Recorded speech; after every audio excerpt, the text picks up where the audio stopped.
Hello friends, मैं money Mishra और आप सभी का स्वागत है हमारे यूट्यूब चैनल पर। तो आज हम बात करेंगे एक नए टॉपिक की जिसका नाम है कैलकोलिथिक कल्चर। देन हम बात करेंगे एडवेंट ऑफ आर्यंस की और एट लास्ट में हम बात करेंगे अर्ली वैदिक पीरियड की कि क्या अर्ली वैदिक पीरियड होता है और वहां पर कैसे लोग रहते थे। ठीक है, तो स्टार्ट करते हैं सबसे पहले कैलकोलिथिक कल्चर से। तो इसके टाइम पीरियड की बात करें तो 1800 से लेकर 1500 बीसी तक का जो टाइम पीरियड था वो हमने कैलकोलिथिक कल्चर को दिया। अब ये कैलकोलिथिक कल्चर क्या था? तो कैलकोलिथिक वर्ड जैसे कि हमको बता भी रहा है, दो वर्ड से मिलके बना है। फर्स्ट वर्ड जो है कैल्को यानी कि कॉपर, ठीक है, और सेकंड वर्ड है लिथिक मींस स्टोन।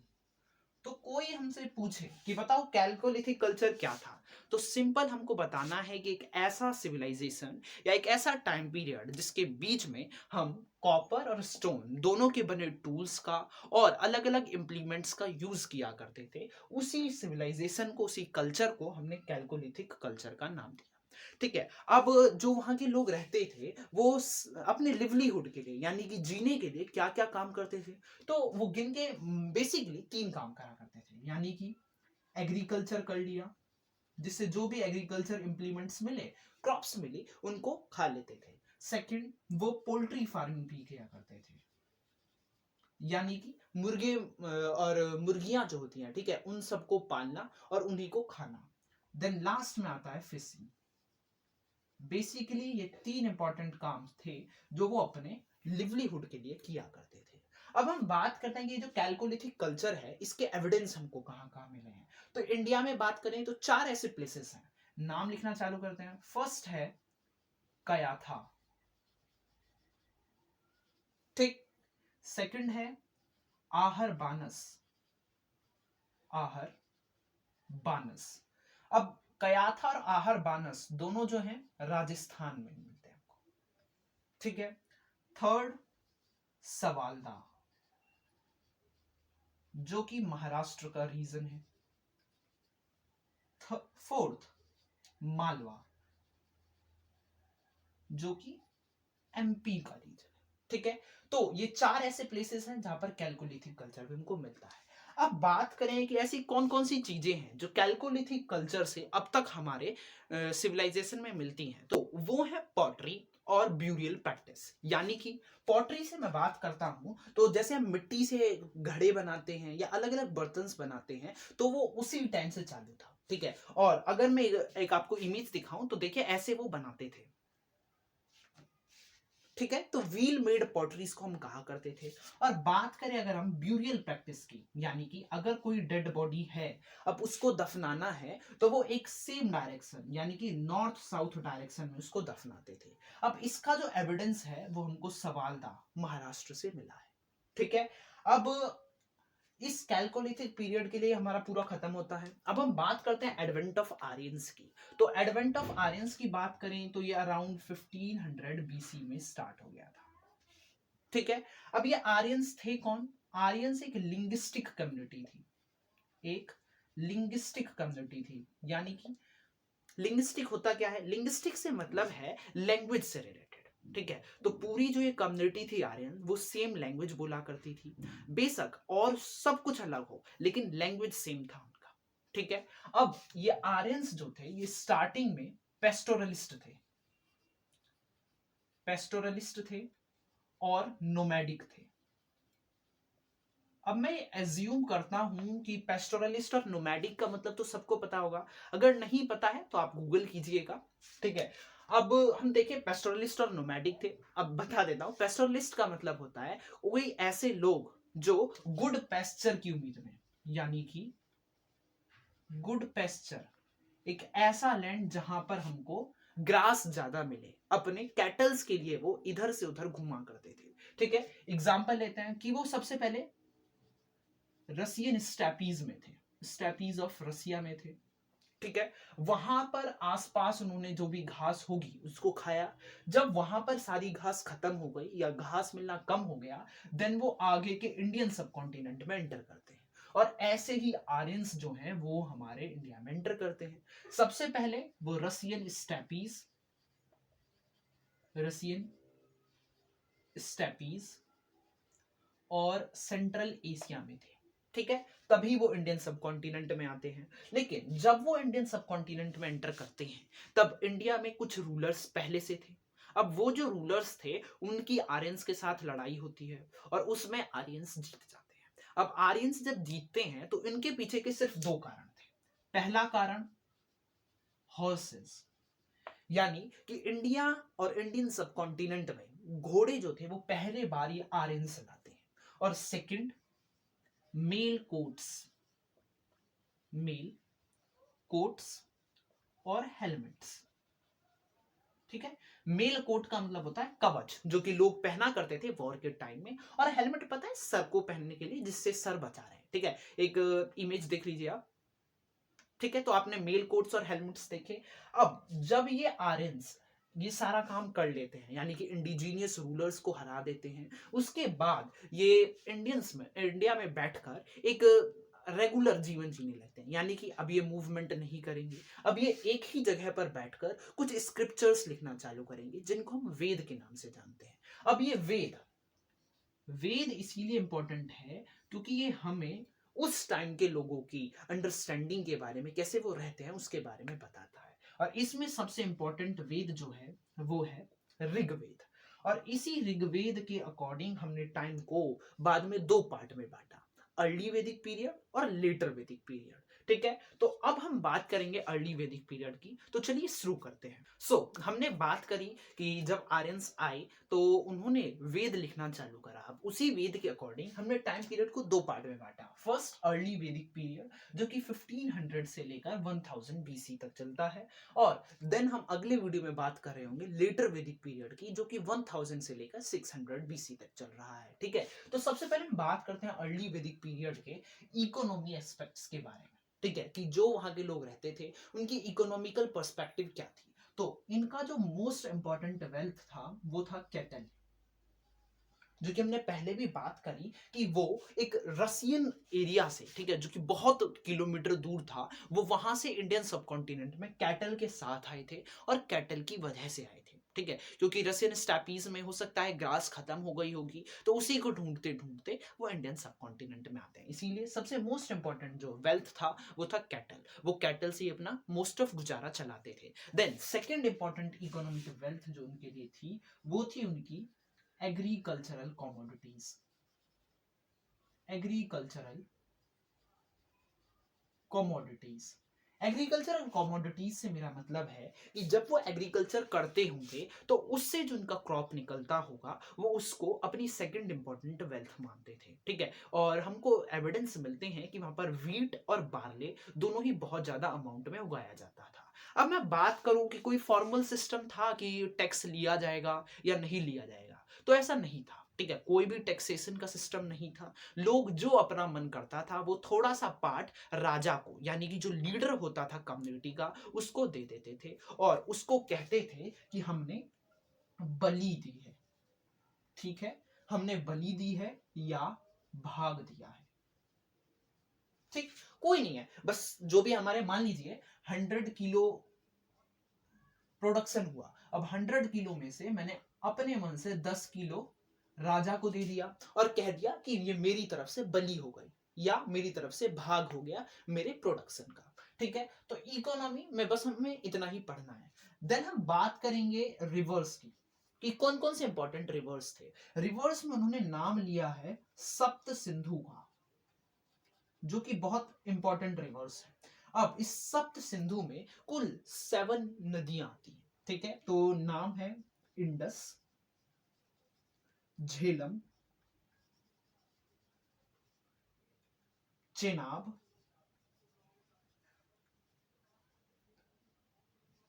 रावी,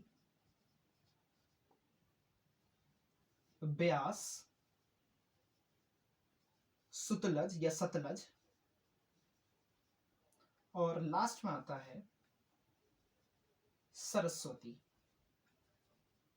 ठीक है, एविडेंस हमको गंगा यमुना के भी मिले हैं, लेकिन मोस्ट इंपॉर्टेंट रिवर्स में उनका नाम नहीं आता है। और इसमें भी बात करेंगे सबसे ही ज्यादा इंपॉर्टेंट रिवर है तो वो थी इंडस। ठीक है, और सबसे ज्यादा सेक्रेड रिवर जिनको माना गया है, यानी कि धार्मिक नदी, वो सरस्वती को माना गया है। ठीक है, तो रिवर्स भी हमारा खत्म होता है। अब हम बात करते हैं पॉलिटी की, ठीक है, कि कोई भी अगर हेड होगा उस कम्युनिटी का तो वो कौन था, कैसे वो अपना काम करता होगा, कैसे उसने पूरे एरिया को चलाता होगा। ठीक है, अब हम बात करते हैं, तो पॉलिटी में जो हेड माना जाता है कम्युनिटी का, उसको नाम दिया गया राजन, यानी कि राजा। ठीक है, सिंपल, जो भी हेड होगा उसको हमने नाम दे दिया राजा। अब इस राजन का जो काम था वो 3 असेंबलीज आसान करती थी। ठीक है, पहली वाली का नाम है, इसको मैं इरेज करता हूं, फर्स्ट वाली का नाम है सभा,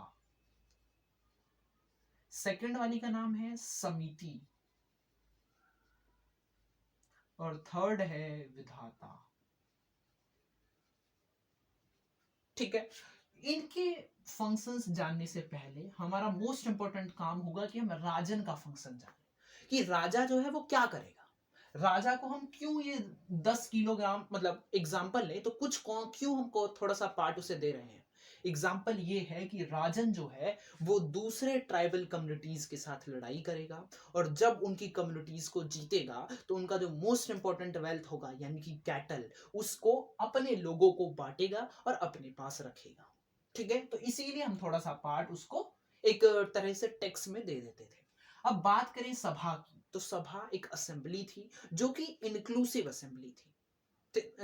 ठीक है, अब बात करें समिति की, ठीक है, ये समिति है, ये भी इंक्लूसिव असेंबली थी। अब सभा और समिति में अंतर यही था कि जो सभा है उसमें मेल और फीमेल दोनों एंटर कर सकते थे, और ये एल्डर मेंबर्स का एक कम्युनिटी था। वहीं पर बात करें समिति की, तो इसमें सिर्फ मेल मेंबर्स एंटर करेंगे, और ये ऐसी कम्युनिटी थी जो राजा के बहुत करीब थी, यानी कि जो मोस्ट इंपॉर्टेंट अफेयर्स होते होंगे वो समिति में डिस्कस करे जाते थे। बात करें विधाता की, तो ये इसका बस एक ही काम माना जाता है, वो था रिलीजियस अफेयर्स के बारे में देखना। ठीक है, कि पूजा के बारे में। और सेकंड कहा गया कि एग्रीकल्चर के अदर अफेयर्स जो थे वो भी ये विधाता शेयर करती थी, और ये भी मेल और फीमेल दोनों को कंटेन करती थी। बात करते हैं 10 राजन वॉर की, तो ये एक ऐसा वॉर है जो मोस्ट इंपॉर्टेंट है, और इसके लिए मैं यहां क्लियर करता हूं।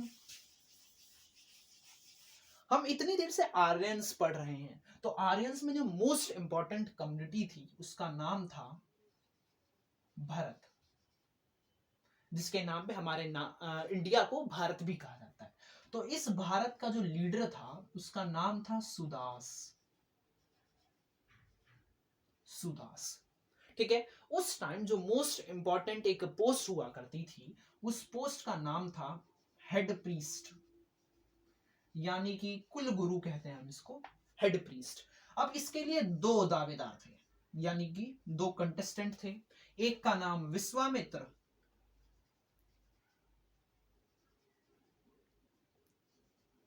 और एक का नाम वशिष्ठ। अब इन सुदास जी ने वशिष्ठ को ज्यादा कैपेबल माना हेड प्रीस्ट की पोस्ट के लिए, और इनको हेड प्रीस्ट बना दिया गया, जिससे विश्वामित्र जी को आया गुस्सा। अब विश्वामित्र जो थे वो इतने ज्यादा गुस्से में आ गए कि इन्होंने क्या करा, ये बाकी के 10 राजाओं के पास गए, जिसमें से 5 जो थे वो आर्यंस थे और 5 नॉन आर्यंस थे। अब वो जब 10 को एक साथ मिलाते हैं, ठीक है, और इन सुदास से लड़ने के लिए तैयार करवा लेते हैं, तो उसी वॉर को हमने नाम दिया 10 राजन वॉर। लेकिन क्या होता है, सुदास जो है इन 10 राजाओं को हरा देते हैं, और उनका जितना भी एरिया होता है उसको अपने एरिया में ले लेते हैं, और उसके बाद उस पूरे एरिया को नाम दिया जाता है भारतवर्ष, यानी कि इंडिया। ठीक है, तो ये पॉलिटी हमारा खत्म होता है। अब हम बात करते हैं सोसाइटी की, मोस्ट इंपॉर्टेंट। सोसाइटी में क्या है, सोसाइटी में 3 तरह के कम्युनिटी बटे हुए थे। First one warrior class, second one priest class, और थर्ड आर्टिसंस, पीजेंट्स और क्राफ्ट्समैन। ठीक है, लेकिन यहां पर हमें वो शूद्र वाला टॉपिक नहीं दिखाई देता है। ठीक है, तो वॉरियर, प्रीस्ट और आर्टिसन, पीजेंट्स, क्राफ्ट्समैन को दिखाई देते हैं। सोसाइटी की बात करें तो सोसाइटी में सबसे पहले यही आता है, पुरुष प्रधान था या महिला प्रधान था, यानी कि पेट्रियर्कियल सोसाइटी थी या मैट्रियर्कियल। तो आंसर आता है हमारा पेट्रियर्कियल सोसाइटी थी, पुरुष प्रधान ये साम्राज्य था। ठीक है, अब बात करें पेट्रियर्कियल का हमको एविडेंस कहाँ मिलता है, तो अगर हम वेद पढ़ते हैं या हमने पढ़ा वेद तो हमको मिला कि जो हेड था फैमिली का उसको मेल माना गया है, मतलब एल्डेस्ट फैमिली में एल्डेस्ट मेंबर जो था हेड मेल उसे माना गया है।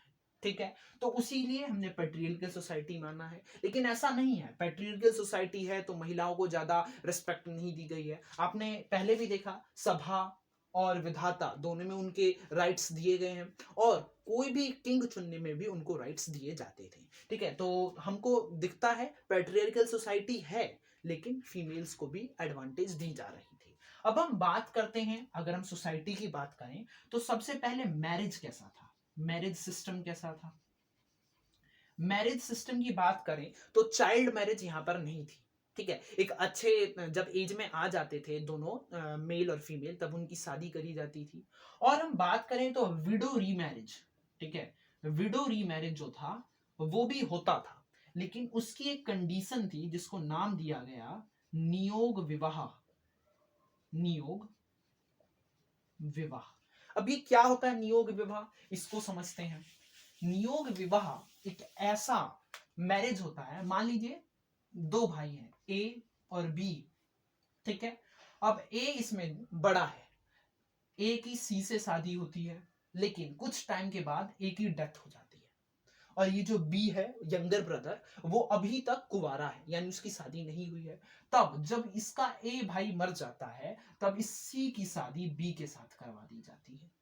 ठीक है, इसी को हम नियोग विवाह सिस्टम कहते हैं, यानी कि बड़ा भाई मर गया तो बड़े भाई की जो पत्नी है उसकी शादी उसके छोटे भाई से करवा दी जाएगी। जब ये नियोग विवाह सिस्टम खत्म होता है, यहीं पर हम बात करते हैं कि जब ये नॉर्मल मैरिज है तो क्या कोई भी शादी किसी से भी कर सकता था, नहीं, यहाँ पर गंधर्व विवाह सिस्टम कहलाता है। यानी कि अगर कोई सेम कास्ट का मेल है तो उसकी शादी सिर्फ सेम कास्ट की फीमेल से ही करवाई जाएगी, कास्ट को हम नहीं तोड़ सकते। ठीक है, तो ये सोसाइटी हमारी खत्म होती है। यहां पर एक इंपॉर्टेंट टॉपिक आता है स्लेव्स का। स्लेव्स में भी डिफरेंशिएशन करा जाता है। स्लेव्स में हम देखें तो स्लेव्स भी हमको दो टाइप के दिखते हैं, पहला दास और दूसरा दस्यु। यानी कि जो दास हैं वो आर्यंस थे और दस्यु नॉन आर्यंस। जैसा कि हमने देखा जो दास राजन वॉर था उसमें 5 किंग दो थे वो आर्यंस थे, अब उनके जो स्लेव्स हुए होंगे वो दास कहलाएंगे, लेकिन वहीं पर जो नॉन आर्यंस होंगे उन्हें दस्यु कहा गया। इन दोनों में बहुत ज्यादा डिफरेंशिएशन था, दास को नॉर्मल अच्छे काम दिए जाते थे इन कंपैरिजन टू दस्यु। ठीक है, तो स्लेव्स में भी हमको डिफरेंशिएशन मिला है। अब हम बात करते हैं रिलीजियस प्रैक्टिसेस की, तो कुछ इंपॉर्टेंट जो डीटीज हैं उनमें बात करते हैं। सबसे पहले थे इंद्र। इंद्र को माना जाता था कि गॉड ऑफ रेन है, ठीक है, बारिश के देवता है। सेकंड आते हैं अग्नि, गॉड ऑफ फायर, और अग्नि को इसीलिए पूजा जाता था क्योंकि ये माना जाता था कि अग्नि जो है वो एक इंटरमीडियरी गॉड की तरह काम कर रहा है। यानी कि हम जब हवन कुंड करते हैं, जब आग जलाते हैं, तब उससे जो धुआं ऊपर जाता है, जो स्मोक ऊपर जाता है, वो हमारी विशेष को हमारे भगवान तक ले जाता है। ठीक है, इसीलिए अग्नि को माना जाता था। थर्ड थे वरुण, यानी कि गॉड ऑफ वाटर। फोर्थ हैं मित्र या मारुति, ठीक है, ये गॉड ऑफ एयर थे। तो ये 4 मोस्ट इंपॉर्टेंट डीटी हैं, मेल डीटी, ठीक है, जो कि जिनकी पूजा हमको दिखाई देती है वेद में। ठीक है, और हम बात करें तो कुछ फीमेल डीटीज भी हैं, जैसे कि उषा, सावित्री,